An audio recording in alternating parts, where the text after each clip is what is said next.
আজ শহীদ বুদ্ধিজীবী দিবস। ৫৪ বছর আগের আজকের এই দিনে বাঙালির শ্রেষ্ঠ সন্তান বুদ্ধিজীবীরা পাকিস্তানি বাহিনীর নীল নকশার শিকার হয়ে নির্মম হত্যাকাণ্ডের শিকার হন। বাঙালি যখন বিজয়ের প্রাক্কালে তখন স্বাধীন বাংলাদেশকে মেধাশূন্য করতে পরিকল্পিতভাবে এই হত্যাকাণ্ড ঘটায় পাকিস্তানি বাহিনী ও তাদের এদেশীয় দোসর রাজাকার আল শামস আল বদর বাহিনী। ৫৪ বছরে ষড়যন্ত্র কি থেমে গেছে? বুদ্ধিজীবী দিবস ও আগামীর বাংলাদেশ, এই প্রেক্ষাপটে আজ আমরা আলোচনা করব। দর্শক, আমি ফারনাজ জুই সবাইকে আমন্ত্রণ জানিয়ে শুরু করছি দেশ টেলিভিশনের নিয়মিত আয়োজন দেশ সাম্প্রতিক। নিবেদন করছে Arail angle channel and square বার। আজকের আলোচনায় আবার মুখোমুখি হয়েছেন ফরহাদ মজহার, লেখক, গবেষক ও রাষ্ট্রচিন্তক। স্বাগত জানাচ্ছি আপনাকে। যেমনটি বলছিলাম যে আজ শহীদ বুদ্ধিজীবী দিবস এবং ৫৪ বছর আগে আজকের এই দিনে সুনির্দিষ্ট তালিকা করে বাঙালি জাতিকে মেধাশূন্য করতে নির্মম হত্যাকাণ্ড ঘটায় পাকিস্তানি বাহিনী এবং তাদের এদেশীয় দোসররা। ৫৪ বছরের পরের বাস্তবতাটা কি দেখেন? ষড়যন্ত্র থেমেছে কি? আমার আপনার ফ্রেমিংটা একটু ভুল আছে। ৭১-এ কিন্তু আমরা বাংলাদেশিরা সকলে যুদ্ধ করেছি, শুধু বাঙালি যুদ্ধ করেনি। ফলে ফ্রেমিংটা কিন্তু আপনি জুলাই গণঅভ্যুত্থানের পরে যেভাবে হাজির করছেন ওটা কিন্তু আপত্তিকর। কারণ পুরো জুলাই গণঅভ্যুত্থানটা ছিল বাঙালি জাতিবাদের মধ্য দিয়ে যে ফ্যাসিস্ট একটা শাসন উঠে এসেছিল এবং ফ্যাসিস্ট রাষ্ট্র ব্যবস্থা কায়েম হয়েছিল তার বিরুদ্ধে। এবং আমরা বাংলাদেশি, এদেশে শুধু বাঙালি বাস করে না, এদেশে আরও বিভিন্ন ক্ষুদ্র জাতিসত্তা বাস করে এবং তারাও কিন্তু লড়াই করেছিলেন নিঃসন্দেহে। হ্যাঁ, সেজন্য সে বাঙালি জাতির লড়াইটা ছিল না ৭১ সালে। আমরা যেটা বলতে পারি যে অবশ্যই এটা তো ঘৃণ্য কাজ ছিল যে আপনার সে সময় যে বাংলাদেশের যারা বুদ্ধিজীবী ছিলেন, বুদ্ধিজীবী একটা সেকশনকে টার্গেট করা হয়েছে, এটা অত্যন্ত দুঃখজনক এবং অত্যন্ত, আমি বলবো যে এটা নিঃসন্দেহে আপনাকে আরও তদন্ত হওয়া উচিত যে আসলে কাজটা কারা করেছে, কেন খুব সিস্টেমেটিক্যালি এই কাজটা করেছে এবং যারা করেছে, এবং তাদের সেই তদন্ত কিন্তু পূর্ণমাত্রা কিন্তু হয়নি এবং এখনো কিন্তু আমরা পূর্ণাঙ্গ তালিকা প্রকাশ করতে পারিনি। কেন বাঙালি জাতিবাদের যে ক্ষমতা ছিল, তাদের কথা আপনি একটু আগে বলছিলেন, তারাই তো দীর্ঘকাল ক্ষমতা ছিল, তারা কেন বের করতে পারলো না যে কারা বাঙালি এই বুদ্ধিজীবীদের হত্যা করেছিল? এবং এটা সেই সময় এই বয়ানটা তৈরি হয়েছিল মূলত একান্তই একটা ইসলাম বিদ্বেষী, বা পুরো ঘটনাটাই ঘটিয়েছে যেমন আল বদর রাজাকার করেছে, হুইচ ইজ ট্রু। মেবি এটা সত্য কথা, মেবি আমরা পুরোটা জানি না। মেবি কেন কথাটা বলছি, কারণ আপনি হয়তো স্বীকার করবেন যে এই ব্যাপারে যে গবেষণাটা দরকার ছিল, এই ব্যাপারে যে তদন্ত দরকার ছিল, এবং যারা এই দাবিটা করেছে এবং তাদের যেই কাজটা করার কথা ছিল তারা কিন্তু এই কাজটা করেননি। এবং আমরা যদি জুলাই গণঅভ্যুত্থানের পরে আবারও একই ন্যারেটিভ, একই বয়ান দেই, তাহলে লোকে কিন্তু সন্দেহ করবে আমরা কিন্তু আবার পুনর্বাসিত করছি সেই পুরনো ফ্যাশন। জনাব ফরহাদ মজহার, আমি যুদ্ধ দেখিনি, কিন্তু আমি আমার বাবা চাচাদের মুখ থেকে ইতিহাস শুনেছি। আপনি যুদ্ধ দেখেছেন। এই যে রাজাকার আল বদর আল শামস বাহিনীকে নিয়ে আপনি বলছিলেন, তাদের বিতর্কিত ভূমিকার কথা আমরা ইতিহাসে পড়েছি, বারবার সামনে এসেছে, তারপরে মেবি বা সন্দেহের জায়গাটা কেন? না, সন্দেহ তো আমার মধ্যে সন্দেহ নেই, আপনার ফ্রেমিংটার ভুল। দেখুন, আমি কিন্তু ফ্রেমিংটা হচ্ছে যে লড়াইটা কিন্তু বাঙালি করেনি, লড়াইটা কিন্তু আরো অনেকেই করেছে, অনেক ধর্ম বর্ণ নির্বিশেষে সবাই লড়াইয়ে শামিল হয়েছে। ফলে এই বাঙালি জাতিবাদী বয়ানটা আমাদেরকে জন্যে আমরা একটা বাঙালি ফ্যাসিস্ট একটা সংস্কৃতি। তবে সেখানে আমি প্রশ্ন রেখেছি, রাজাকার আল শামস আল বদর বাহিনীর বিতর্কিত ভূমিকা নিয়ে কোনো সন্দেহ রয়েছে কিনা? না, সেটা তো ভিন্ন প্রশ্ন। ওইটার কথা আমি ফ্রেমিং নিয়ে কথা, আমরা ফ্রেমিংটা শেষ করি আগে। নিশ্চয়ই। আচ্ছা, ফ্রেমিংটা করার পরে আমরা যদি এই আল বদর রাজাকার বাহিনী কেন গড়ে উঠলো, কারা গড়ে তুললো, ঠিক আছে, কেন খুব সিস্টেমেটিক্যালি বাংলাদেশের বুদ্ধিজীবী। দেখুন, আরেকটা পয়েন্ট কিন্তু আছে যে বুদ্ধিজীবীদের কিন্তু দিল্লি হত্যা করেছে। আপনি যে কথাটা বলেছেন বাংলাদেশকে যে মেধাশূন্য করার এই চক্রান্ত শুধু পাকিস্তানিদের ছিল, এটাই কিন্তু একমাত্র নাও তো হতে পারে। ফলে আমরা কিন্তু এই প্রশ্নগুলোকে নতুন করে জুলাই গণঅভ্যুত্থানের পরে নতুন করে আমাদের এই প্রশ্নটা তুলতে হবে, আসলে ঘটনাটা কী ঘটেছিল। এবং অনেক সময় দেখা গেছে যে এই ক্রস ফায়ারের মধ্যে পড়ে, যেমন জহির রানের প্রশ্নগুলো ছিল, হ্যাঁ, আজকে তো তারা সেই সময় এই যুদ্ধের সময় তিনি হারিয়ে গিয়েছেন মিরপুরের মধ্যে। ফলে এই ব্যাপারটা তদন্ত কেন হলো না, এটা অনেক বেশি গুরুত্বপূর্ণ যে আপনি যে প্রশ্ন তুলছেন তার চেয়েও, যে কেন বাঙালি জাতিবাদীরা তারা বারবার এই বয়ানটা দেয়, এই বয়ানটা হওয়ার পরও কেন তারা ঠিকমতো তদন্ত করেনি এবং ঐতিহাসিকভাবে প্রতিষ্ঠিত করেনি সত্যিকার অর্থে কারা এখানে ভূমিকা রেখেছিল। কিন্তু যে অভিযোগটির কথা আপনি বলছেন যে বুদ্ধিজীবীদের দিল্লি হত্যা করতে পারে এমন একটা অভিযোগ রয়েছে, যে কোনো হতে পারে। তখন আপনি দেখেন তখন সেই সময় খেয়াল কিন্তু করুন। আমরা যদি বুদ্ধিজীবীর প্রসঙ্গটা যদি আমরা বাদও দিই, আমরা যদি স্বাধীনতার যুদ্ধের সময়টা আমরা তুলে ধরি, তখন আমরা দেখেছি মুক্তিযোদ্ধাদের ধরিয়ে দিত হানাদার বাহিনীদের কাছে, মা বোনদের তুলে দিত হানাদার বাহিনীদের কাছে। তারা কারা? সেটি কি দিল্লির অংশ নাকি রাজাদার আল-বদর আমি বাহিনী? আপনাকে বলি, আমি তো মুক্তিযুদ্ধ করেছি। ওকে, এবং সেই সময় আপনি যে ডক্টর জাফর চৌধুরী আজকে জীবিত থাকতেন, তিনি কিন্তু বলতেন যে তারা যখন আসতেন বাংলাদেশের ভেতরে ঢুকেছিলেন, তখন তারা কিন্তু যাদের সহায়তা পেয়েছেন তারা কিন্তু পিস কমিটি মেম্বার। ফলে ইতিহাসটা তো সিম্পল না, ইতিহাস কিন্তু সরল রেখা না। ফলে ইতিহাসে বহু দিক আছে যেগুলো আমাদেরকে নতুন করে চিন্তা করতে হবে। আমি আপনাকে কেন বলছি, জুলাই গণঅভ্যুত্থানের পর নতুন করে চিন্তার দুয়ারটা খুলে গেছে এখন আমাদের এখন এই তর্কটা করা দরকার যে আসলে ঘটনাটা কী ঘটেছিল ৭১ সালে। ঠিক আছে না? আপনি আরও অনেকগুলো ব্যাপার আছে। আপনি ৭১ সালে যদি আপনি পুরো এই আমাদের যে যে যে তথাকথিত স্বাধীনতার যে বয়ানটা, প্রচলিত যে বয়ানটা আমাদের রয়েছে, সেখানে আমরা কি দেখেছি? আমরা ৭০-এর যে নির্বাচনটা হয়েছে এটা ছিল কিসের অধীনে? এলএফের অধীনে, লিগ্যাল ফ্রেমওয়ার্ক অর্ডার। মানে এটা কারা করেছিল? ওই পাকিস্তানি সেনাবাহিনী কিন্তু লিগ্যাল ফ্রেমওয়ার্ক অর্ডার করেছিল। সেই লিগ্যাল ফ্রেমওয়ার্ক অর্ডারেই কিন্তু নির্বাচনটা হয়েছিল। নির্বাচনে যারা জিতেছিলেন তারা কিন্তু পাকিস্তানের সংবিধান প্রণয়ন করবার জন্য তারা কিন্তু জিতেছিলেন। ফিরে এসে স্বাধীনতার পরে ফিরে এসে কিন্তু বাংলাদেশের জনগণ কিন্তু রাষ্ট্র গঠন করতে দেওয়া হয়নি, কোনো গণপরিষদ কিন্তু গঠন করতে দেওয়া হয়নি। এবং সেই যে রাষ্ট্র গঠন যে আমরা করতে পারলাম না, তারই কিন্তু কাফারা কিন্তু আমরা এখনো গুনছি। এখনো কিন্তু আজকে এই চলে গেল একটা জুলাই গণঅভ্যুত্থান আমরা করলাম যে এই সময়, এইবারও কিন্তু আমরা কিন্তু আবার নতুন করে রাষ্ট্র গঠন করতে পারলাম না। আমরা আবারও ওই শেখ হাসিনার ফ্যাসিস্ট সংবিধানটা রেখে দিলাম এবং তার জন্য আবারও কিন্তু দেখতে পেয়েছেন তো কিছু নাকি হাদিকে কি করে হত্যা করা হলো, মানে হত্যা করার চেষ্টা করা হয়েছে। লাইফ সাপোর্টে আছে, এটা তো কার্যত এটা টার্গেটেড, দেখুন কিলিং, টার্গেটেড কিলিং একই তো। তার মানে হাদির এই হামলাকে স্বাভাবিকভাবে নেয়ার কোনো কারণ নেই, এর পেছনে অনেক গভীর ষড়যন্ত্র দেখছেন। আমি ষড়যন্ত্র শব্দ পছন্দই করি না একদম। ষড়যন্ত্র হলো অলস মস্তিষ্কের ফল, যারা রাজনীতি বিশ্লেষণ করতে পারে না। ষড়যন্ত্র বলে কিছু নাই। আমরা প্রথম থেকে বলে এসেছি, খেয়াল করেন আমার লেখা যদি পড়ে থাকেন, যে আমি বলেছি যে আপনি 5ই অগাস্টের পরে যখন আপনি 8ই অগাস্টে আবারও শেখ হাসিনার ফ্যাসিস্ট রাষ্ট্রটা কায়েম রেখেছেন, এটাই ঘটবে, এটাই ঘটবে। হাদিদের মতো তরুণ ছেলেদেরকে এইভাবে কিন্তু হত্যা করার চেষ্টা হবে। আজকে হাজার হাজার যে তরুণরা এই গণঅভ্যুত্থানে অংশগ্রহণ করেছিল তাদের কিন্তু এইভাবেই কিন্তু টার্গেট করা হবে। এবং আপনি যে বয়ানটা এখন দিলেন বাঙালি জাতিবাদী বয়ান, এই বয়ানের জন্যই কিন্তু এটা করা হবে। কারণ তারা কি বলছে যে 5ই অগাস্টে রাজাকাররা ক্ষমতায় এসেছে। আওয়ামী বয়ানটা খেয়াল করেন না আপনি, আপনি কিন্তু সে একই শব্দ ব্যবহার করছেন যে রাজাকাররা আবার ক্ষমতায় এসেছে। এই রাজাকাররা ক্ষমতা এসেছে আমি বলেছি কি? আপনি বলেননি, এটা আওয়ামী লীগের বয়ান। আওয়ামী লীগ যে এখন যে ক্যাম্পেইনটা চলছে সশস্ত্র যুদ্ধ করতে হবে, কারণ রাজাকাররা আবার ক্ষমতা এসছে, ৭১ সাল আবার ফিরে এসছে, আমাদেরকে আবার যুদ্ধ করতে হবে। এটা তো নিঝুম মজুমদার তো বলছে এগুলো লন্ডনে বসে বসে। তারাই তো বলছে আমাদের সশস্ত্র সংগ্রাম করতে হবে। তারা যে সশস্ত্র সংগ্রাম করতে চাইছে তারই তো প্রথম গুলিটা তারা ছুড়লো এবং যুদ্ধটা তারা শুরু করলো হাদিকে গুলি চালিয়ে। পতিত শক্তি জুলাই গণঅভ্যুত্থানকে বিতর্কিত করার অপচেষ্টা তো করবে। একটু দাঁড়ান, আপনি কেন সে বয়ান গ্রহণ করবেন? আমরা কেন গ্রহণ করব? সেটাই তো কথা। হ্যাঁ, তো সেজন্য আপনি কেন বাঙালি জাতিবাদ নিয়ে শুরু করলেন? আমাদের তো লড়াইটা ছিল বাঙালি জাতিবাদীরা তো রাষ্ট্রটাকে গঠন করতে দেয়নি। আমাদের যে জনগণের যে শত্রুটা, এটা তো বাঙালি জাতিবাদী প্রবলেম আমাদের। তার মানে দেখা গেল এই এত বড় গণঅভ্যুত্থানের পরও আমরা এখনো বাঙালি জাতিবাদী বয়ান থেকে মুক্ত হতে পারি নাই। তাহলে কি জুলাই গণঅভ্যুত্থান ব্যর্থ হলো? না, কেন ব্যর্থ হবে? আমি যদি ব্যর্থ হতো আমি কি আপনার এখানে বসে কথা বলতে পারতাম গলা উঁচিয়ে এত জোরে? না, ব্যর্থ হয়। সেই আকাঙ্ক্ষাকে আমরা কতটা ধারণ করতে পারছি, কতটা ধরে রাখতে পেরেছি? উত্তর দিচ্ছি, আপনি সময় দেন আমাকে। নিশ্চয়ই। প্রথম কথা, জুলাই গণঅভ্যুত্থানের অভিপ্রায়টা কি ছিল? অভিপ্রায়টা ছিল একটা নতুন ভাবে বাংলাদেশ গঠন, বিশেষ করে বৈষম্যের বিরুদ্ধে এক ধরনের লড়াই ছিল। এটা বৈষম্যের বিরুদ্ধে লড়াইটা ছিল গণঅভ্যুত্থানের আগে। প্রথমত ছিল কোটা সংস্কার আন্দোলন।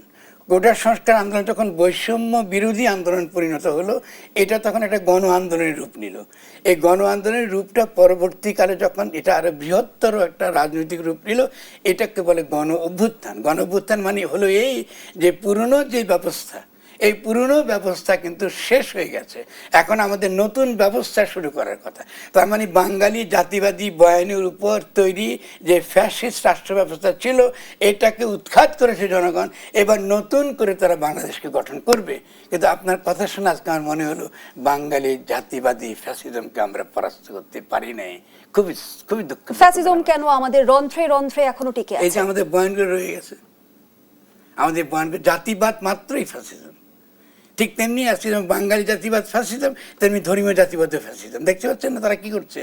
জাতিবাদ মানে এটা পরিচয়বাদী, মানে আমি হলাম, আমার পরিচয়টা প্রধান, আমার পরিচয়টা সহি, এবং আমার বিপরীত যে কোনো পরিচয়, যে কোনো পরিচয় সে আমার শত্রু এবং তাকে কতল করা এটা কি? এটা জায়েজ, এটা সহি। বাঙালি জাতিবাদ এই করেছে, রাজাকার বলে, এই বলে, সেই বলে এটা করেছে। ঠিক তেমনি এখনও ধর্মবাদী ফ্যাসিস্টরাও যারা মনে করে তারা নাস্তিক, তারা আপনি কি বলে ইসলাম বিরোধী, তাদের মতো পছন্দ মতো তারা যে ব্যাখ্যা দেয় এই ব্যাখ্যাটা একমাত্র সহি ইসলামের ব্যাখ্যা, তারা সকলের কল্লা কাটবে, সকলের আপনার তারা এই হত্যা করবে। দেখি তো জিনিস তফাৎটা কি? আমি ধর্মবাদী ফ্যাসিজম যেমন ফ্যাসিজম, ঠিক তেমনি জাতিবাদী ফ্যাসিজমের ফ্যাসিজম। এইগুলো আমাদেরকে শিখতে হবে, এই বয়ানগুলো থেকে, এই ভাষা থেকে আমাদের বেরিয়ে আসতে হবে। এটাই কেন আপনাকে মিনতির সঙ্গে, বিনয়ের সঙ্গে এটা বলছি। কিন্তু ধর্মের সাথে রাজনীতি কিভাবে জড়িয়ে গেল? ধর্মের সাথে রাজনীতি সব পৃথিবীর সব দেশে জড়ানো আছে। কোন দেশে না আমাকে বলেন? পৃথিবীর কোন আমরা কি দেশে? তাহলে ভুলভাবে ব্যাখ্যা করছি ধর্ম? নিশ্চয়ই ভুলভাবে ব্যাখ্যা করছেন। আমি ধরিয়ে দিচ্ছি আপনাকে প্রত্যেকটা পদে পদে। ধর্ম তো অবশ্যই থাকবে, ধর্ম কিভাবে থাকবে সেটা হচ্ছে তর্কের বিষয়। কেমন আপনি কি মনে করেন যে পশ্চিমের সভ্যতাগুলো আজকে যদি আপনি মার্কিন যুক্তরাষ্ট্র বলুন কিংবা আপনি ইংল্যান্ড বলুন, এগুলো কি আপনার ধর্মীয় সমাজ না? ওখানে কি খ্রিস্টানিটি উৎখাত হয়ে গেছে?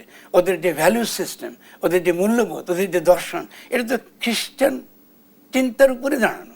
খ্রিস্ট তত্ত্বের মধ্যে আধুনিক রাষ্ট্রের ধারণা নিহিত রয়েছে। ফলে আধুনিক রাষ্ট্র মাত্রই খ্রিস্টীয় রাষ্ট্র। ম্যাডাম এটা বুঝতে হবে, কারণ সভারেন্টির যে ধারণাটা আমরা খ্রিস্টানিটির মধ্যে পাই ওটাই আমরা আধুনিক রাষ্ট্রের মধ্যে পাই। আমি যদি এখন যদি আজকে বাংলাদেশে যদি ইসলাম যে নিয়ে সামনে কেউ আসতে চায় তাহলে সে নিঃসন্দেহে খ্রিস্টীয় ধর্মতত্ত্ব মানবে না। মানবে কি বলুন? ফলে সে তো তার মতন করে সমাজ করতে চাইবে, তার মধ্যে করে এথিক্স, নীতি কথা, কিংবা তার মধ্যে করে নতুন রাষ্ট্র দর্শন, নতুন রাজনৈতিক দর্শন সে সামনে আসবে। ওটা কিন্তু ধর্ম না। ধর্ম মানুষকে সবসময় আলোর পথ দেখায় জনাব ফরহাদ মোয়াজ্জেম জি। ওটা কিন্তু ধর্ম নয়। ওটা যে ধর্মের মধ্যে যে শ্বাসটুকু থাকে, আমাদের নৈতিক চরিত্র, সেখানে আমি যুক্ত করতে চেয়েছিলাম যে আমরা সেই নৈতিক জায়গা থেকে দূরে সরে যাচ্ছি কিনা, নিজেদের স্বার্থ সিদ্ধির জন্য আমরা রাজনীতিতে ধর্মের ব্যবহার করছি কিনা। ধর্মের ব্যবহারের কোনো শব্দ নেই পৃথিবীর, এই একমাত্র বাংলাদেশে আছে। এটা এমন স্টুপিড একটা দেশ যে ধর্মের ব্যবহার বলে কোনো শব্দ নাই কোথাও। ধর্ম তো অবশ্যই থাকবে, ধর্মের ক্রিটিক দরকার আপনার। আপনি কি ইসলামিক থিওলজি ক্রিটিক আমরা করেছি? ইসলামিক থিওলজি কি বলে আমাদেরকে? থিওলজি মানে ধর্মতত্ত্ব। আমি আপনাকে সহজ করে কিন্তু বর্তমান সময়ে এই বিষয়গুলো আসছে কেন জনাব ফরহাদ মোয়াজ্জেম, যে জান্নাতের টিকিট বিক্রি হচ্ছে, হাসরের ময়দানে শুধু দাড়িপাল্লা থাকবে? আমি আপনাকে বুঝিয়ে দিচ্ছি কেন বুঝিয়ে দিচ্ছি যে এটা তো আমাদের মতন যারা স্টুপিড সেকুলার তাদের জন্য হয়েছে। আমি শেষ করি, পাশ্চাত্যে কিন্তু খ্রিস্ট ধর্মের ক্রিটিকের মধ্য দিয়ে আধুনিকতা এসছে। আধুনিকতা মানে কিন্তু খ্রিস্ট আধুনিকতা। তাদের পোশাক, তাদের আচরণ, তাদের মতো করে চলাফেরা করা, তাদের দর্শন, তাদের সব কিছু কিন্তু আমরা অনুকরণ করছি। আমরা কিন্তু কখনোই কিন্তু আমাদের নিজের ধর্মের মধ্যে কি আছে ফিরেও তাকাইনি। এখন আপনাকে ছোট্ট একটা এই কী বলে আপনি একটা সিম্বলিক্যালি বলে তাড়াতাড়ি আপনার দর্শকরা বুঝে, আপনি বাদাম খান?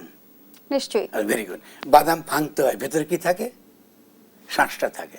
তাহলে ধর্মতত্ত্ব তেমনি, আপনাকে ভেঙে ভেতরে তার যে দার্শনিক যেই প্রস্তাবনা থাকে, তার ভেতরে যেই আসলকার যে চিন্তাটা থাকে, যে চিন্তার উপর ভিত্তি করে আপনার নীতি, নৈতিকতা, আদর্শ, সমাজ গঠন, রাষ্ট্র গঠন, পারস্পরিক সম্পর্ক এটা ঠিক হয়, ওটা ওই ভেতরের শ্বাসের মধ্যে থাকে। এখন খেয়াল করেন, আমরা কিন্তু বাদাম খাইতে জানি না। আমরা আজও এমন একটা স্টুপিড জাতি, আমরা কিন্তু বাদাম খাইতে শিখি নাই যে কী করে ধর্মতত্ত্বের ভেতরে ধর্মের আসল জিনিস, আসল মজাটা, ওটা তো মজা। ধর্মের নির্যাসটা আমরা গ্রহণ করতে পারছি না, সেটাই বলতে চাচ্ছেন। সমস্যা, আমরা তো ধর্মকে ঘৃণা করি। আপনি বাংলাদেশে কি আপনি পাবেন এমন করে বাঙালি জাতিবাদী যে ইসলামকে ঘৃণা না করে? ওর ইসলাম বিদ্বেষটা এতই প্রবল যে ইসলামের কথা শুনলে তারা গা জ্বালা করে। এটাই তো সমস্যা তৈরি করে। আমার তো দরকার নেই ওটা করা। আমার বাংলা ভাষা, আমার বাংলার সংস্কৃতি, আমি বাঙালি, আমি বাংলার আমি কি আরব? আমি তো আরব না। যদি আমি ইসলামকে আমার এই সংস্কৃতির মধ্যে অন্তর্গত করে ফেলতে পারি, তাহলে তো আমি তো আরব সংস্কৃতি গ্রহণ করাতে কোনো প্রয়োজন পড়ে না। কেন আরবি সংস্কৃতি, তুরানি সংস্কৃতি, ইরানি সংস্কৃতি এখানে প্রবল? কারণ বাঙালি জাতিবাদীরা আমাদের সর্বনাশ করেছে। কি সর্বনাশ করেছে? কারণ এই যে ধর্মের মধ্যে যে শ্বাসের কথা বলেছি, এই শ্বাসটুকু সে আমাকে নিতে দেয়নি। এখন যেহেতু তার পতন ঘটেছে, খুবই খারাপভাবে পতন ঘটেছে, এখন ফলে ধর্মবাদী ফ্যাসিস্টরা কেউ আমাদেরকে কি বানাতে চায়? সৌদি আরব বানাতে চায়, কেউ আমাদের ইরান বানাতে চায়, কেউ আমাদের তুরান বানাতে চায়। আমরা কিন্তু আর ইসলাম ধর্ম হারিয়ে চমৎকার ফেলেছি। সুন্দর করে ব্যাখ্যা করে বলেছেন জনাব ফরহাদ মজহার। আমি অনেক নিজে ধন্যবাদ। মুগ্ধ হয়ে শুনছিলাম। ধর্মের নির্যাসের কথা বলছিলেন। নিশ্চয়ই। যারা আসলে ধর্মকে সেই পথকে অনুসরণ করতে চায়, সেই আলোকে ছুঁতে চায়, তাদের নিজের ভেতরে নিশ্চয়ই আত্মশুদ্ধির জায়গাটা বা উপলব্ধির জায়গাটা সবার আগে তৈরি করা দরকার। তাহলে আমরা ধর্ম অবমাননার নামে হিংসাত্মক কর্মকাণ্ড কেন দেখি? আমি প্রশ্নটি রাখছি আপনার কাছে, আমি নিশ্চয়ই ব্যাখ্যাটি শুনবো, বিরতি নিয়ে ফিরছি। দর্শক, দেশ সাম্প্রতিকের এই পর্যায়ে একটা বিরতি নিচ্ছি। আবারও আমন্ত্রণ, আপনারা দেখছেন দেশ টেলিভিশনের নিয়মিত আয়োজন দেশ সাম্প্রতিক। নিবেদন করছে Arail angle channel and square বার। আমরা আবারও ফিরছি আলোচনায়। জনাব ফরহাদ মজহার, আপনি খুব সুন্দর করে বিশ্লেষণ করে বলছিলেন কিভাবে আসলে ধর্মের নির্যাসের কথা। আমরা জানি যে ধর্ম শান্তির বার্তা দেয়, ধর্ম আলোর পথ দেখায়। সেই ধর্ম অবমাননাকে কেন্দ্র করে আমরা কেন হিংস্র হয়ে উঠি? ধর্ম যখন জাতিবাদের রূপ নেয় তখন কিন্তু সে হিংস্র হয়ে ওঠে। ধর্ম যখন একটা এথিকো, যেটা আপনাকে বলছেন, আপনি নির্যাস কথাটা সুন্দর করে বলে যে ক্রিটিক বলা হয়। শব্দটা ক্রিটিক মানে পর্যালোচনা করা, মানে ধর্মতত্ত্ব পর্যালোচনা করে তার মধ্যে নৈতিক সম্ভাবনা, তার মধ্যে নৈতিক প্রস্তাবনা, দার্শনিক প্রস্তাবনা, চিন্তার প্রস্তাবনাগুলোকে ধরতে পারাটা খুব গুরুত্বপূর্ণ। এখন এক একটা সমাজের মধ্যে সেটা বিকশিত হয় না। কেমন? এখন ধরুন আমি যদি এটা ইংরেজিতে বলি স্পিরিচুয়াল, আমি তাড়াতাড়ি বুঝি। আর যদি আমি আরবিতে বলি রুহানিয়াত, আমি কিন্তু বুঝি না, কারণ এই ভাষাটা পরিচিত না। মানে মানুষের ধর্মের মধ্যে একটা হচ্ছে নফসানিয়তের দিক, একটা হচ্ছে আমাদের ধরুন আমিয়ান, আকিদা, দৈনন্দিন চলাফেরার ব্যাপার, আরেকটা হচ্ছে আমার আমি, এই যে আমি কথা বলছি, এই আমিকে যত্ন করার ব্যাপার, এই যে রুহানিয়াতের ব্যাপারটা, এটা আমাদের সমাজে আমরা আনতে পারিনি। আমরা যাদেরকে আলেম বলি তারা আসলে কিন্তু আলেম না। কোরআন শরীফ যাদেরকে আলেম বলা হয় তারা জ্ঞানী ব্যক্তি, প্রজ্ঞাবান ব্যক্তি। আপনি খালি নামাজ কালাম কী করে পড়বেন, পরকালে কে যাবে, জান্নাতে কে যাবে, এগুলো তো ইসলাম বন্ধ করে দিয়েছে আখেরে নবীর ঘোষণা দেওয়ার মধ্য দিয়ে। এটা তো আমি বলতে পারবো না কে যাবে, আপনি আল্লাহ কার কাছে প্রিয়, আপনি নামাজ পড়েন কি নামাজ পড়েন নাই, আল্লাহ কাকে বেহেশতে নেবে, কাকে দোজখে নেবে, এটা বলার তো আপনার কোনো অধিকারই দেয় না ইসলাম। কাকে দেয়নি অধিকার। যারাই এই অধিকারী বলে দাবি করে, এরা তো ইসলাম থেকে এমনিতেই খারিজ হয়ে গেছে। এখন সাধারণ মানুষ তো এটা বোঝে না।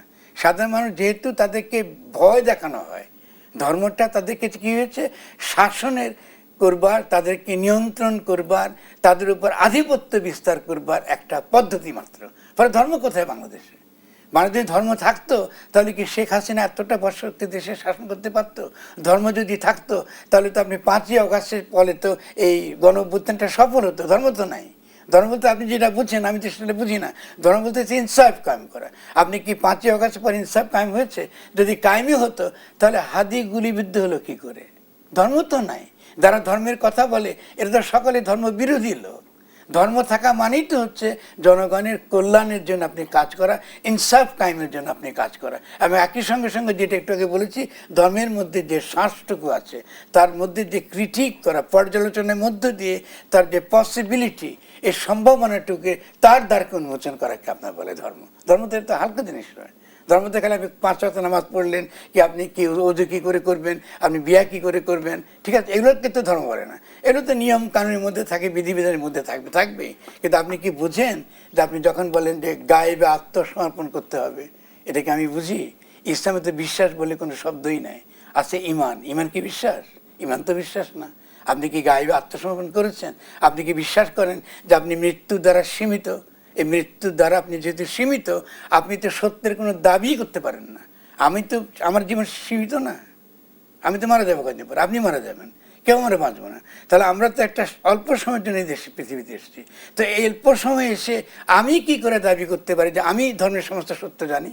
তাহলে যারা এই দাবি করে এরা কি ইসলাম ধর্মের অন্তর্গত নাকি ইসলাম থেকে বাইরে গেছে? এরা কি আল্লাহ মানে? এরা তো মনে করে যে আল্লাহর চেয়ে বেশি জানে।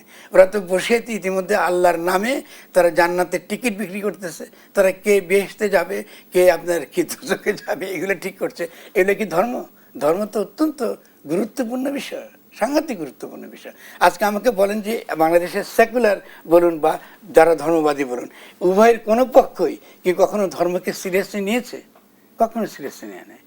ইসলাম তো একটা রেভলিউশন রিলিজিয়ন। এটা দাসদের মুক্ত করেছে, আরব দেশে দাসদের মুক্ত করেছে। রসুল যখন মক্কা বিজয় করেছিলেন তখন তিনি কি বলেছেন? আমি কোরেশদের দর্প চূর্ণ করব, অহংকারকে চূর্ণ করবার জন্য মক্কা বিজয় করা হয়েছে। আজকে ধর্মের নামে যে অহংকারটা আপনি দেখছেন, এটা কি রসুলের উম্মত? এটা কি রসুলের উম্মত? রসুলের জীবদ্দশায় তাকে হেন কোনো কটু বাক্য নেয় যারা লোকে বলে নেয়, তার উপর এমন কোনো অত্যাচার না যে সে কোরেশরা তার বিরুদ্ধে করে নেয়। তো তিনি তো এসে সবাইকে ক্ষমা করে দিয়েছেন। এদের মধ্যে দয়া বলে তো কিছু নেই, দয়া তো নেই। আপনি যে একটু আগে আমরা আলোচনা করছিলাম, আপনি চিন্তা করেন এদের যদি ধর্ম থাকতো, কিভাবে আপনি একটা লাশকে আপনি কবর থেকে তুলে এনে আপনি পুড়িয়ে দিচ্ছেন, এটা কি ধর্ম? এটা তো ধর্ম না। তাহলে এই যে ধর্ম বিরোধী, ইসলাম বিরোধী শক্তি, এদের বিরুদ্ধে অবশ্যই সত্যিকারের মুমিনরা লড়াই করবে, যারা সত্যিকার অর্থে আল্লাহর কাছে আত্মসমর্পণ করেছে। কখন আমরা দেখছি মাঝার ভেঙে ফেলা হচ্ছে, বাউলদের উপর আক্রমণ করা হচ্ছে। হ্যাঁ, সেটা তো শুরু থেকে শুরু হয়েছে। মাজার তো প্রথম থেকে হয়নি। আমি তো প্রতিবাদ করছি প্রথম থেকে যে মাজার ভাঙা হচ্ছে। এইটা এই জায়গায় যদি আসেন তখন অবশ্যই ডক্টর ইউনূসকে তার দায় স্বীকার করতে হবে। মাজার ভাঙার জন্য তিনি দায়ী, মাজার ভাঙার জন্য আর কে দায়ী? আমরা স্বরাষ্ট্র উপদেষ্টা দায়ী। এবং এখন এই যে বাউলদের প্রশ্নে এবং একই সঙ্গে সঙ্গে এই যে হাদিকে গুলি করা হলো, এটার জন্য আমাদের এই আইনমন্ত্রী আমার বন্ধু আসিফ নজরুল দায়ী। এরা একদম এই কথা। কিন্তু গণঅভ্যুত্থানের পর এখনো আইন শৃঙ্খলা পরিস্থিতিতে সন্তোষজনক উন্নতি কেন আমরা দেখলাম না? আইন শৃঙ্খলা পরিস্থিতি উন্নতি করাতে আমরা কোনো পদক্ষেপই নেই। কেন হবে বলুন?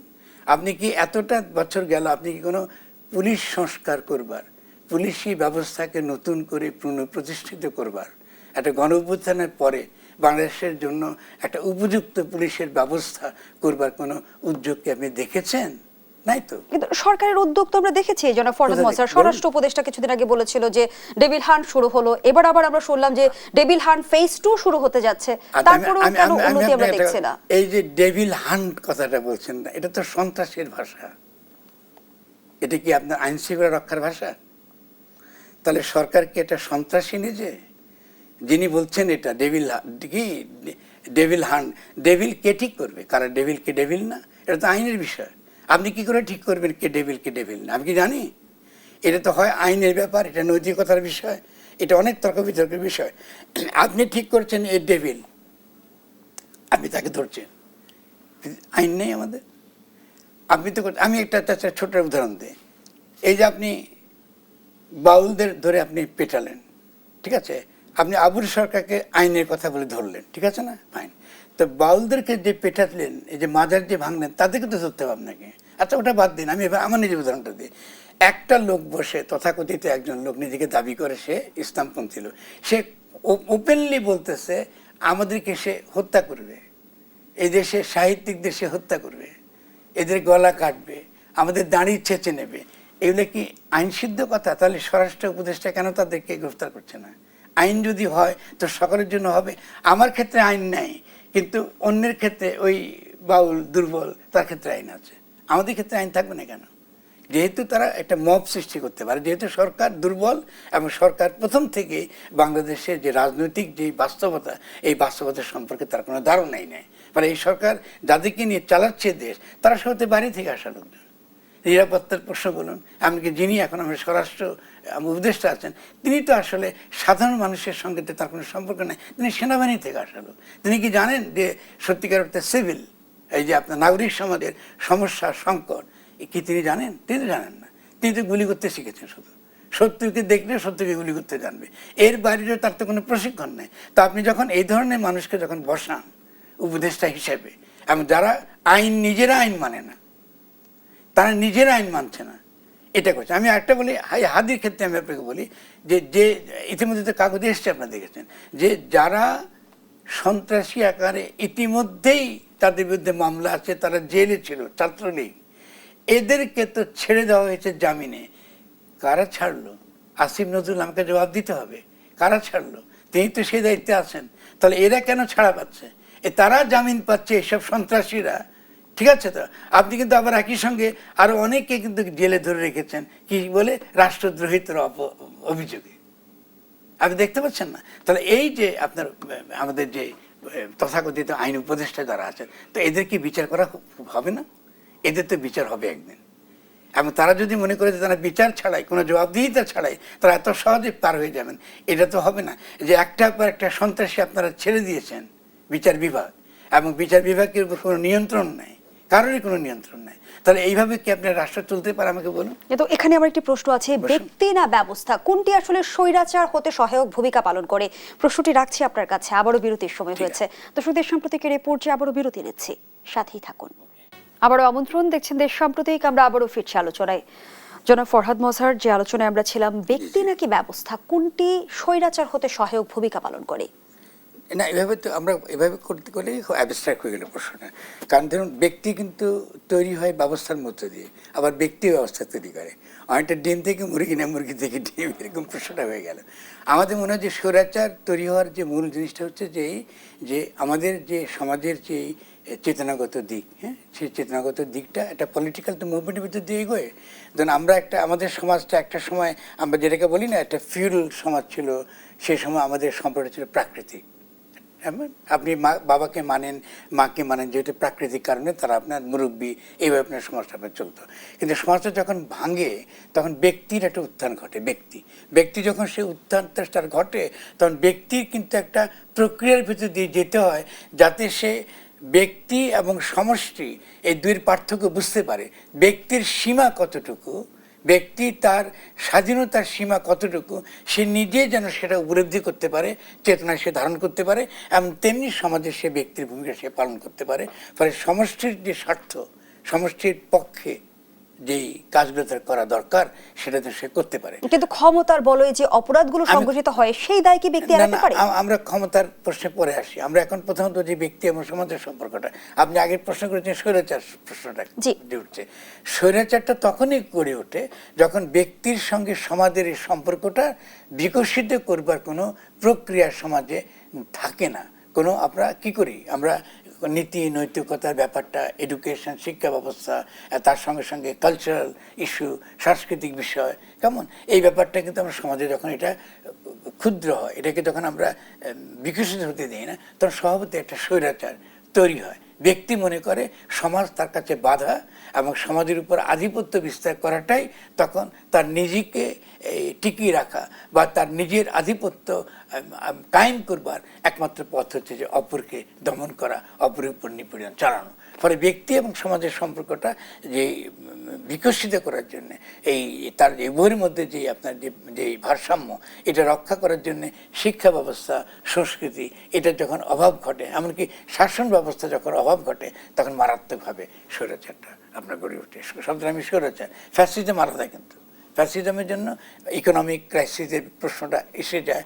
ফ্যাসিজমের মধ্যে একটা জাতিবাদী ব্যাপার থাকে, যে আমি বাঙালি জাতি, আমি একমাত্র শ্রেষ্ঠ, আর অন্য সকল জাতি আমার নিকৃষ্ট, বা তার উপর আধিপত্য বিস্তার করাটা এটা আমার অধিকার, যেহেতু আমি সংখ্যাগরিষ্ঠ। এই ব্যাপারটা আসে ফ্যাসিবাদী টেন্ডেন্সি থেকে। কিন্তু ক্ষমতার ব্যবহার নাকি অপব্যবহার, কোনটি অপরাধ সংগঠনের সহায়ক হয়? কারণ আমরা তো দেখেছি যে কোনো ব্যবস্থায় তো দুর্নীতির কথা বলা নেই, গুম খুনের কথা বলা নেই, টাকা পাচারের কথা বলা নেই, অলিগার্কির কথা বলা নেই, নেক্সাসের কথা বলা নেই। সেগুলো তো আসলে ব্যক্তিকেন্দ্রিক অপরাধী হয়ে থাকেন, তাই নয় কি? না, এই জিনিসটা হয় যে সমাজে যখন আপনার জনগণ যখন এই সমস্যাটাকে সমাধান করবার জন্যে পুরনো ব্যবস্থাকে ফেলে দিয়ে নতুন ব্যবস্থা কায়েম করতে চায়, কিন্তু এটাকে যখন প্রতিহত করা হয়, বাধা দেওয়া হয়, তখনই কিন্তু আপনার এই গুম খুন, আপনার আইনের অনুপস্থিতি শুরু হয়। যেমন ধরুন, আমাদের যে এই গুম খুন করা বা এক্সট্রা জুডিশিয়াল কিলিং, এটা তো এর আগের ব্যবস্থার মধ্যে ছিল না? আচ্ছা, এখন গণ অভ্যুত্থানের পর আপনি পুরনো ব্যবস্থা রাখলেন কেন? তার মানে আগামী দিনে আপনি আবার গুম খুন করবেন। গুম খুনের তো একটা নমুনা ইতিমধ্যে দেখতে পাচ্ছে। গুম খুন না হলেও আপনি গুলি মারছেন হাদিকে, দেখতে পাচ্ছেন কেন? কারণ আপনি তো জীবন মৃত্যুর সন্ধি ঘরে রয়েছে। তার মানে আপনি 5 তারিখে গণ অভ্যুত্থানের পরে বাংলাদেশের রাষ্ট্র ব্যবস্থার যে পরিবর্তন করার কথা ছিল, যে গুণগত রূপান্তরের যে প্রয়োজনীয়তা ছিল, এটা আমরা অস্বীকার করেছি। এটা অস্বীকার করে আমরা পুরনো ফ্যাসিস্ট ব্যবস্থাটা টিকিয়ে রেখেছি। মানে সেই পুরনো ব্যবস্থাটাই, যেখানে গুম খুন হয়েছিল, যে ব্যবস্থার মধ্যে এক্সট্রা জুডিশিয়াল কিলিং হয়েছিল এবং অন্যায় হয়েছিল, অবিচার হয়েছিল, এটাকে তোমরা টিকে রেখেছো। আমরা আমাদের আয়োজনের একেবারে শেষ পর্যায়ে আপনি এখান থেকে ভালো কি আশা করতে পারবেন না? শেষ প্রশ্নটি আপনার কাছে রাখতে চাই। তফসিল ঘোষণা হলো, আমরা যেমনটি জানি আগামী বছরের 12 ফেব্রুয়ারি নির্বাচন অনুষ্ঠিত হতে যাচ্ছে, কিন্তু তফসিল উত্তর সংকট কিন্তু কাটেনি। আমরা তফসিল ঘোষণার পরদিনই দেখলাম যে হাদির উপর হামলা করা হলো এবং একটি অবাধ সুষ্ঠু নির্বাচনের পূর্ব শর্ত বলা হয় শান্তিপূর্ণ পরিবেশ, এবং শান্তিপূর্ণ পরিবেশের মূল ভিত্তি হচ্ছে আইন শৃঙ্খলা পরিস্থিতি। বর্তমান সময়ে সবচেয়ে বড় প্রশ্ন হয়ে দাঁড়িয়েছে, অন্তর্বর্তী সরকার কি নির্বাচন পর্যন্ত পরিস্থিতি স্বাভাবিক রাখতে পারবে? আচ্ছা, প্রথমে আমি কথা বলছি, আপনাকে আবার একটু কিছু মনে করবেন, আবার শুধরাই দিই। এই সরকার কিন্তু অন্তর্বর্তীকালীন সরকার না, এটা উপদেষ্টা সরকার। আপনার কনসেপ্টুয়ালি কিন্তু মারাত্মক ভুল আছে।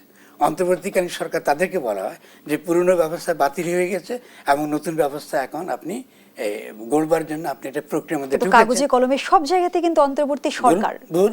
এটার জন্য তো আজকে এই অবস্থা। অন্তর্বর্তী সরকার তো হয় তখনই যে পুরনো ব্যবস্থা শেষ হয়ে গেছে। মানে আপনি এই সরকারকে অন্তর্বর্তী সরকার হিসেবে মানছেন না? বিষয়টি এটা লিগ্যালি পলিটিক্যালি এটা অন্তর্বর্তীকালীন সরকার নয়, এটা সেনা সমর্থিত উপদেষ্টা সরকার। শুনুন, আপনাদের সাংবাদিকদের, এটা তো আপনাদের দোষ, আপনার সাংবাদিকরা কেন ওরা শুধরান না? এটা কখনো এই সরকার যা ইচ্ছে তা বলতে পারে নিজেকে, কিন্তু আপনারা সাংবাদিকরা বলবেন না যে কারেক্ট টার্মটা কী হবে। এটা হচ্ছে সেনা সমর্থিত উপদেষ্টা সরকার, কারণ এই সরকারের কোনো বৈধতা বাংলাদেশের বিদ্যমান সংবিধানে নাই। ফলে এই সরকার একমাত্র টিকে আছে যেহেতু সেনাবাহিনী তাকে সমর্থন করছে, বাস, পিরিয়ড, শেষ। অন্তর্বর্তী সরকার মানে হলো যে পুরনো ব্যবস্থা যেটা বাতিল হয়ে গেছে, এখন কোনো ব্যবস্থা নাই, আমরা আরেকটা নতুন ব্যবস্থা তৈরি করার প্রক্রিয়ার মধ্যে যাচ্ছি, এটাকে বলা হয় অন্তর্বর্তীকালীন সরকার। দেখছেন কী সমস্যা? আমাদের কনসেপচুয়াল যদি অস্পষ্টতা থাকে, আমরা কিন্তু রাজনীতিতে কিন্তু জটিলতা তৈরি করতে থাকি। কিন্তু আইন শৃঙ্খলা পরিস্থিতির কথা যদি একটু শুনি।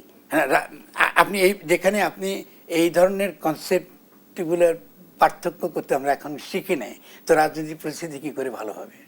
আপনি যে পুরনো ব্যবস্থায় তো আপনি টিকে রেখেছেন। নাম্বার তফসিল যে ঘোষণা করেছেন, আপনি যে কিসের ভিত্তিতে তফসিল ঘোষণা করেছেন? এই তফসিল ঘোষণা করাটা কোন নীতিতে? বাংলাদেশের সংবিধানে 5 বছর পর ইলেকশন হবে। আমার কথা একটু খেয়াল করবেন, 5 বছর পর কিন্তু নির্বাচন হওয়ার কথা। আপনি তো সেই সংবিধানকে তো রাখবেন বলে শপথ নিয়েছেন, তো আবার ফেব্রুয়ারিতে কিসের ইলেকশন? 1 নম্বর। 2 নম্বর হলো তফসিল। এই তফসিলের মধ্যে যে নতুন যে ভোটাররা এসেছে, এই ভোটাররা যে সত্যিকার অর্থে তালিকা আছে কিনা, সঠিক তালিকা কিনা, এটার নিশ্চয়তা কি? কোনো থার্ড পার্টি বা নিরপেক্ষভাবে এইগুলোকে কি যাচাই বাছাই করা হয়েছে? আপনি কি পারবেন ফেব্রুয়ারির মধ্যে এটাকে যাচাই বাছাই করতে, যে নির্বাচন যারা ভোট দেবে, এই যে বিশাল একটা তরুণরা ভোট দেবে, তাদের নাম ঠিকমতো আছে কিনা? আমরা তো সে তালিকা দেখি না। বিচার করার কোনো, আমরা এখন পর্যন্ত এটাকে তো বিচার করতে হবে, দেখতে হবে যে তালিকা ঠিক আছে কিনা। এই 2 নম্বর। 3 নম্বর হচ্ছে আপনি নির্বাচনটা কেন করবেন? কিসের নির্বাচন? সরকার নির্বাচন, নাকি আপনি একটা গণপরিষদ নির্বাচন করবেন, নাকি আপনার স্থানীয় সরকার পরিষদ নির্বাচন করবেন? আবার তারা বলছে গণভোটে তারা করবেন। অনেকগুলো প্রশ্ন আপনি উত্থাপন করেছেন। আমি দুঃখিত যে আমরা আমাদের আয়োজনের আজকে একেবারে শেষ পর্যায়ে লেজে গোবরে করে দিয়েছে, লেজে গোবরে, এর যে পরিণতি, এটা বাংলাদেশের জন্য ভয়াবহ। অসংখ্য ধন্যবাদ জানাচ্ছি জনাব ফরহাদ মোহাম্মদ স্যার, কৃতজ্ঞতা জানাচ্ছি আমাদের সময় দেবার জন্য। দর্শক, এখানেই শেষ করছি দেশাপ্রতীকের আজকের আয়োজন। ধন্যবাদ এতক্ষণ আমাদের সাথে থাকার জন্য।